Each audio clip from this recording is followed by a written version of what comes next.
20 नवंबर 1946 को वायसराय ने निर्वाचित प्रतिनिधियों को संविधान सभा के पहले अधिवेशन के लिए आमंत्रित किया, जो 9 दिसंबर 1946 को होना था। इस बैठक को संविधान सभा का प्रथम अधिवेशन भी कहा जा सकता है। भारत के लिए यह एक ऐतिहासिक अवसर था। इस पहली बैठक में 207 सदस्यों ने भाग लिया। यह अधिवेशन दिल्ली में संसद भवन के केंद्रीय कक्ष में संपन्न हुआ था। अधिवेशन के आरंभ में सर्वप्रथम आचार्य कृपलानी ने संविधान सभा के अस्थायी सभापति के लिए सभा के सबसे बुजुर्ग सदस्य डॉक्टर सच्चिदानंद सिन्हा का नाम प्रस्तावित किया, जिसे सभी सदस्यों ने स्वीकृति प्रदान की। इस प्रकार डॉक्टर सच्चिदानंद सिन्हा को इस संविधान सभा का अस्थायी सभापति चुना गया। मुस्लिम लीग ने इस बैठक का बहिष्कार किया और पाकिस्तान के लिए अलग संविधान की मांग की।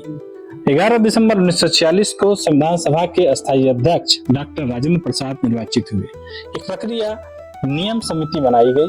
साथ ही संविधान सभा के अपने नियम बनने तक काम चलाने के लिए केंद्रीय विधानसभा की प्रक्रिया तथा कार्य संचालन संबंधी नियम स्वीकार किए गए। इस प्रकार संविधान रचना का कार्य आरंभ करने से पहले सभी औपचारिक कार्य संपन्न किए गए।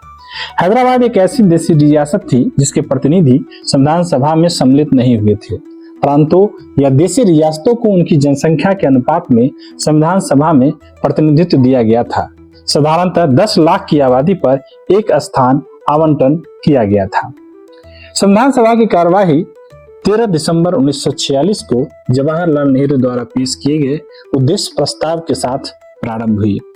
22 जनवरी 1947 को उद्देश्य प्रस्ताव की स्वीकृति के बाद संविधान सभा ने संविधान रचना हेतु अनेक समितियां गठित की। इनमें प्रमुख थी वार्ता समिति, संघ संविधान समिति, प्रांतीय संविधान समिति, संघ शक्ति समिति, प्रारूप समिति। BN राव द्वारा प्रस्तुत किए गए संविधान के प्रारूप पर विचार विमर्श करने के लिए संविधान सभा द्वारा 29 अगस्त 1947 को एक संकल्प पारित करके प्रारूप समिति का गठन किया गया तथा इसके अध्यक्ष के रूप में डॉक्टर भीमराव अंबेडकर को चुना गया।